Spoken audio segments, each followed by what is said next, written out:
Kapitulli 11. Fjala jote është e vërteta. Ka dy fakte në lidhje me Jehovën Triun, të cilat, nëse nuk thuhen hapur, nënkuptohen në çdo pasazh biblik. Së pari, ai është mbret, monarku absolut i gjithësisë, që qeveris çdo aktivitet të saj dhe e përmbush vullnetin e tij në gjithçka që ndodh në të. Së dyti, ai flet, shqipton fjalë që shprehin vullnetin e tij në mënyrë që ta përmbush atë. Temën e parë, atë të sundimit të Perëndisë, e kemi trajtuar në kapitujt më të hershëm. Tani do të preokupohemi me temën e dytë, atë të fjalës së Perëndisë. Në fakt, studimi i temës së dytë do të arrit kuptimin ton për të parën. Sepse ashtu sikurse marrëdhëniet e Perëndisë me botën e tij duhet që të kuptohen në lidhje me sovranitetin e tij, po kështu edhe sovraniteti i tij duhet që të kuptohet në lidhje me atë që Bibla na thot për fjalën e tij. Një sundimtar absolut, sikurse ishin të gjithë mbretërit e lashtësisë, do të flasë rregullisht në rrjedhën normale të ngjarjeve në dy nivele dhe për dy qëllime. Nga njëra anë, ai do të nxjerrë rregulla dhe ligje të cilat përcaktojnë në mënyrë të drejtë për drejtë kontekstin, atë gjyqësor, financiar, kulturor, në të cilin duhet të jetojnë tani tutje qytetarët e tij. Nga ana tjetër, ai do të mbajë fjalime publike për të vendosur brenda mundësive një lidhje personale mes tij dhe qytetarëve dhe të gjallë tek ata mbështetjen dhe bashkëpunimin maksimal për aktivitetin e tij. Bibla e portretizon ngjashëm fjalën e Perëndisë me një karakter të dyfisht. Perëndia është mbreti. Ne, krijesat e tij, jemi mbështetësit e mbretërisë së tij. Fjala e tij krijon një lidhje si me ambientin përreth nesh, ashtu edhe drejt për së drejti me ne.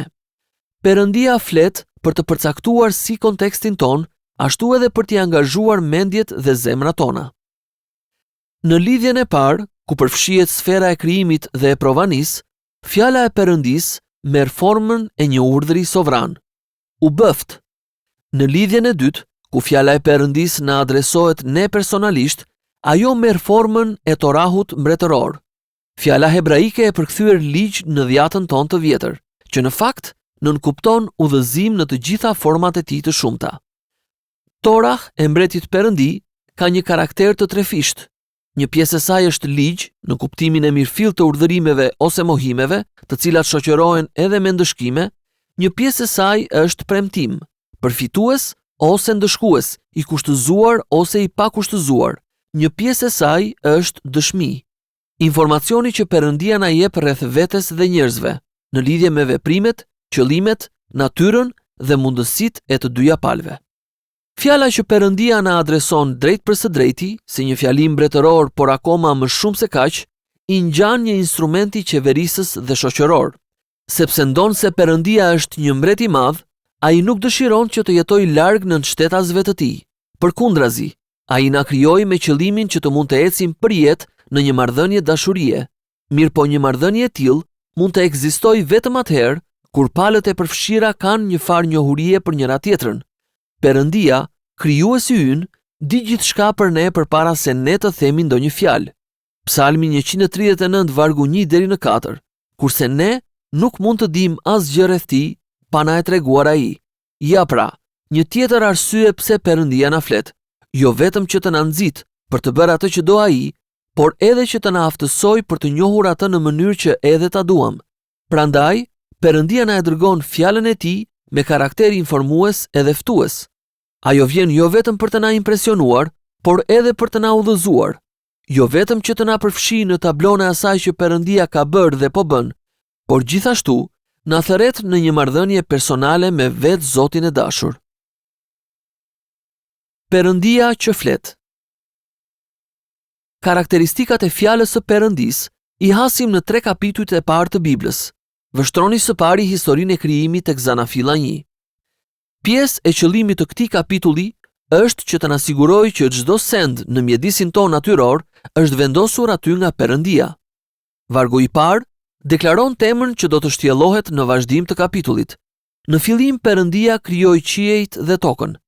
Vargu i dytë përshkruan situatën në të cilën do të na jepet analiza e hollësishme e veprës së Perëndisë, një situatë ku toka ishte e shkret, e errët, e pajet, dhe krejtësisht e mbuluar nga ujërat.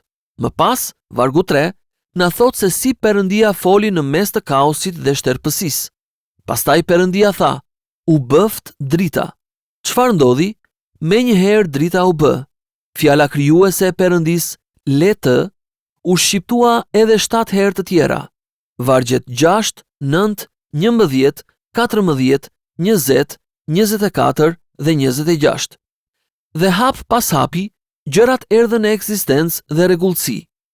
U nda dita nga nata, vargu 5, qielli nga deti, vargu 6, deti nga toka, vargu 9, në botë u shfaq bimësia, vargu 12, trupat qiellor, vargu 14, peshqit dhe zogjt, vargu 20, insektet dhe kafshët, vargu 24, dhe në fund, vetë njeriu, vargu 26.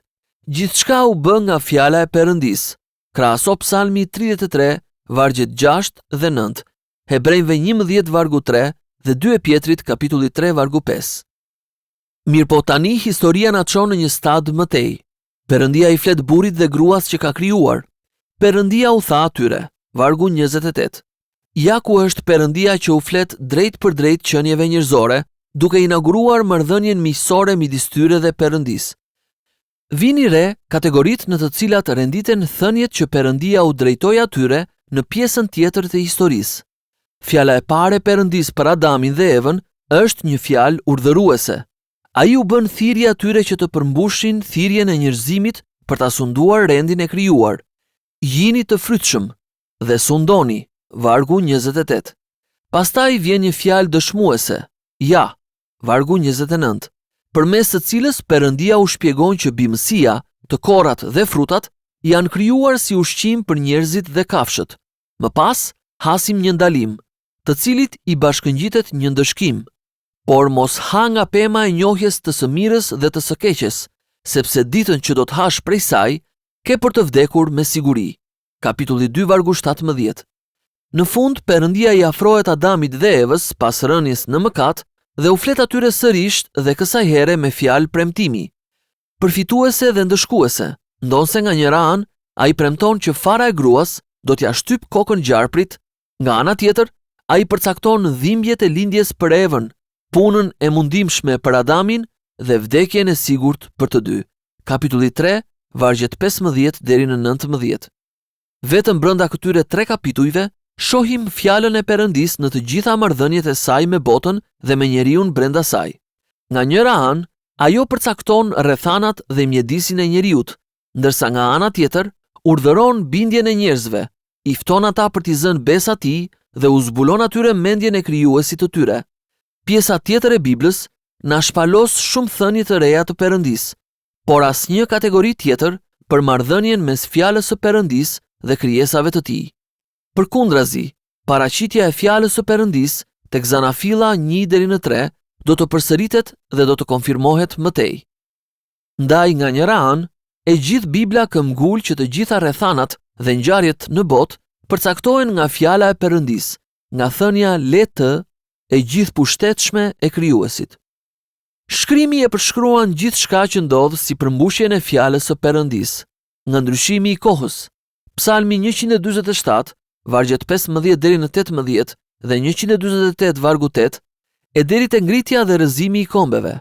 Mësimi i parë që Perëndia i dha Jeremias kur e thiri si profet, ishte fakti që fjala e Perëndisë me të vërtetë i përcakton ngjarjet e botës. Ja, i tha Perëndia, sot unë do të caktoj mbi kombet dhe mbi mbretërit për të shrenjosur dhe për të rënuar, për të shembur dhe për të shkatëruar, për të ndërtuar dhe për të mbjellë.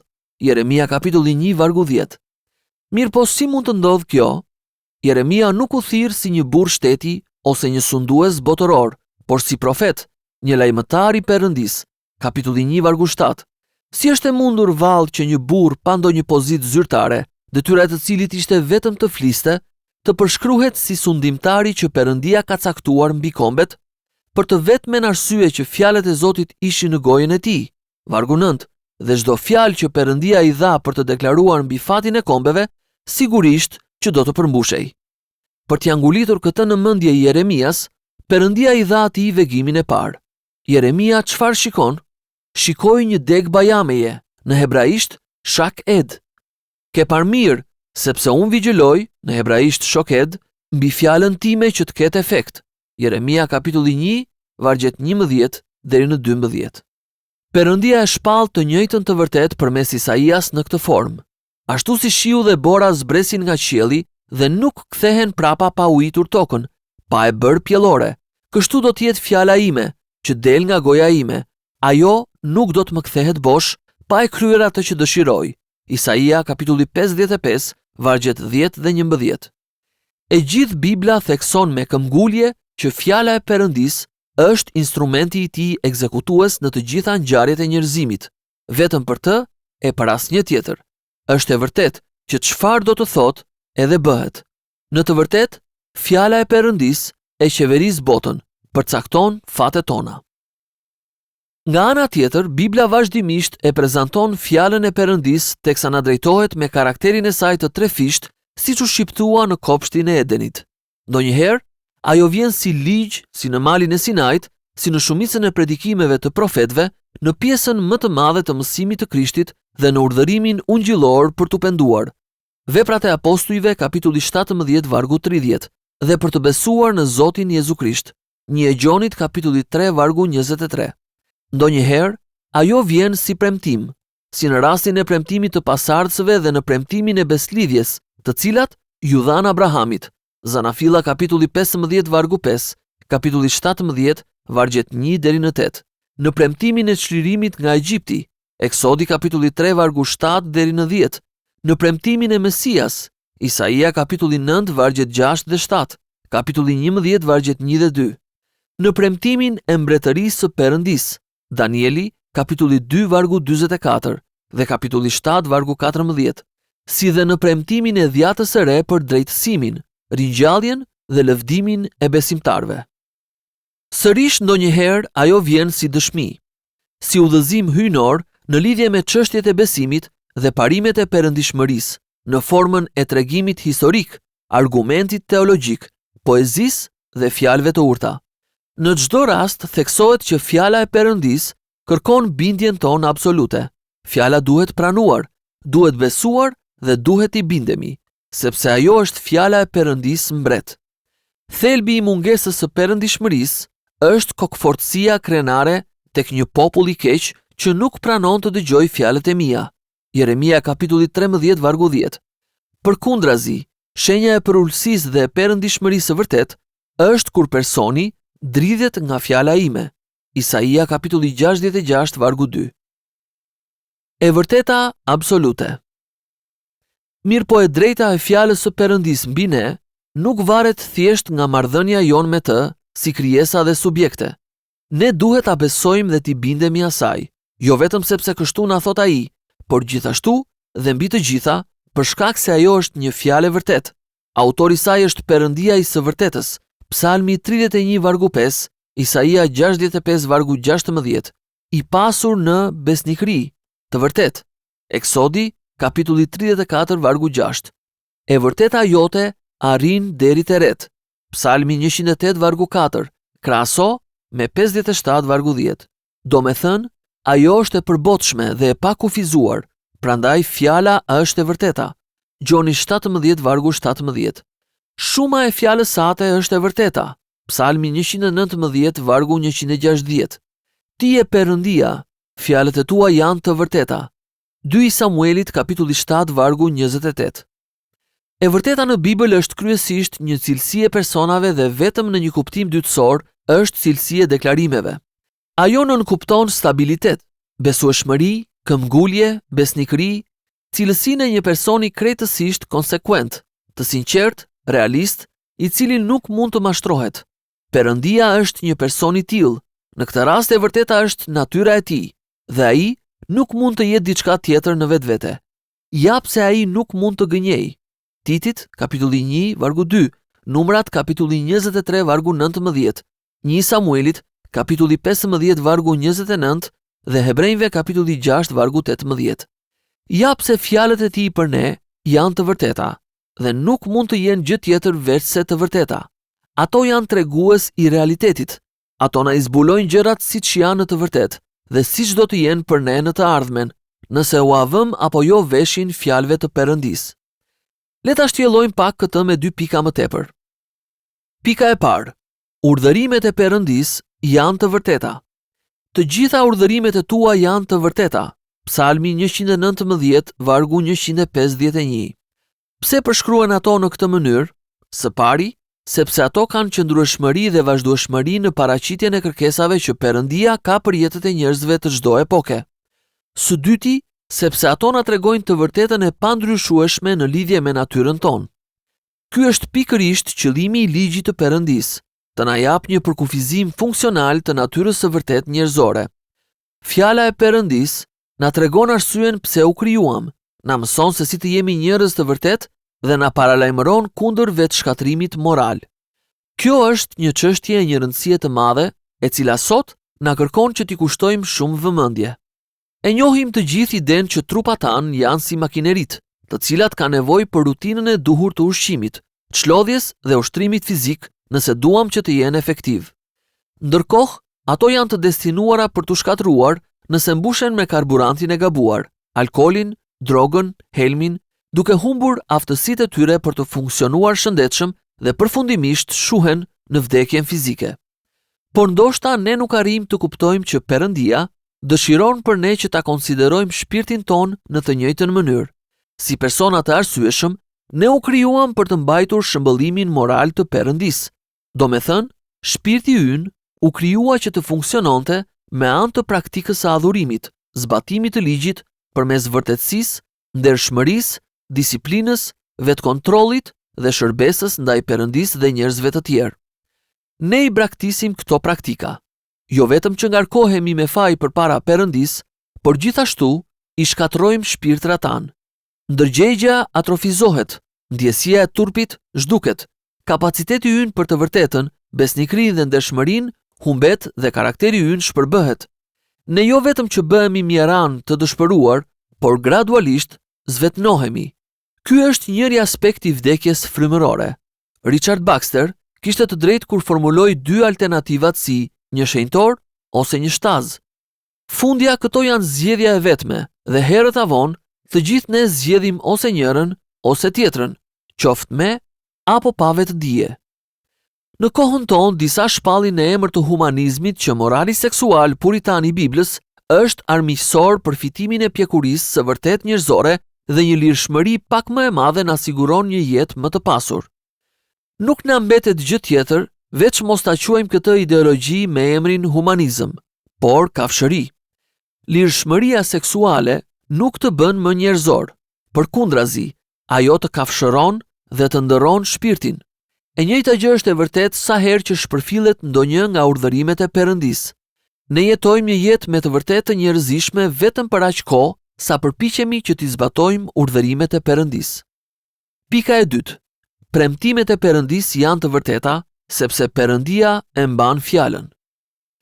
Besnik është ai që premtoi. Hebrejve kapitulli 10, vargu 23. Bibla e shpall besnikrinë e Perëndisë në terma shumë të larta. Besnikëria jote arrin deri te ret. Psalmi 36, vargu 5. Besnikëria jote vazhdon brez pas brezi. Psalmi 119, vargu 90. E madhe është besnikëria jote. Vajtimet kapitulli 3, vargu 23. Si shfaqet besnikëria e Perëndisë? Përmes përmbushjes së sigurt të premtimeve të tij. Ai është një Perëndi i cili e mban beslidhjen. Ai nuk i lë kurrë në balt ata që i zën bes fjalës së tij. Abrahami e provoi besnikërinë e Perëndisë, teksa priti një çerek shekulli në moshë të thyer për lindjen e trashëgimtarit të tij të premtuar, që nga kjo kohë me miliona besimtarë të tjerë e kanë provuar këtë besnikëri.